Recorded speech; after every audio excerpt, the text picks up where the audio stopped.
Faire une série sur les avancées de la recherche scientifique, ça ne coule pas de source. Plus je cherche des informations, moins j'ai l'impression d'en savoir. C'est le propre de la science. Plus tu en sais et plus tu as de questions. Il faut prendre le temps de s'immerger. C'est pour ça que dans notre web-série, une thématique est explorée en 3 épisodes pour plonger en profondeur dans les avancées de la recherche scientifique. Toi, Laure, tu fais de la plongée en apnée. En plus, tu as un doctorat en physique appliquée aux neurosciences. Tu sais nager au milieu de ces données. C'est ce que je fais quand je réalise des podcasts scientifiques. Je rends accessibles les travaux en racontant comment et par qui ils sont découverts. Et je montre combien la recherche est longue et pleine d'essais-erreurs. On fait un travail de bibliographie et on s'adresse ainsi aux femmes et aux hommes qui deviendront peut-être eux-mêmes scientifiques. Mais je vais pas y aller toute seule dans cet océan. En apnée comme en science, on n'est jamais seul. C'est un travail collectif et on sera plusieurs pour construire ces épisodes.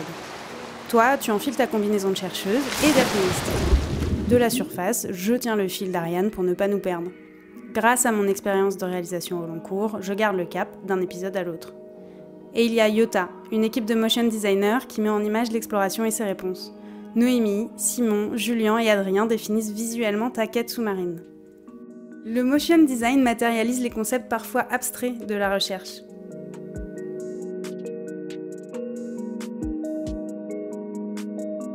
Avec ton expérience de passeuse de sciences, tu vulgarises pour nous les réponses qui prennent corps dans cet océan d'informations. Pour la première saison, je plonge dans la science des rêves. Il y a des milliers d'études qui tentent de comprendre ce qu'est le rêve et ce qu'il veut dire. Et les chercheurs ont du mal à trouver le Saint Graal, la signature cérébrale du rêve, une mesure tangible qui nous permettrait de décoder ces rébus. Dans l'épisode 1, je pars en quête de la naissance du rêve. D'où vient-il ?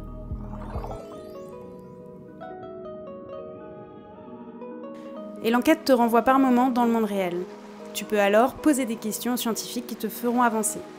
Et alors je peux replonger avec toutes ces réponses en moi.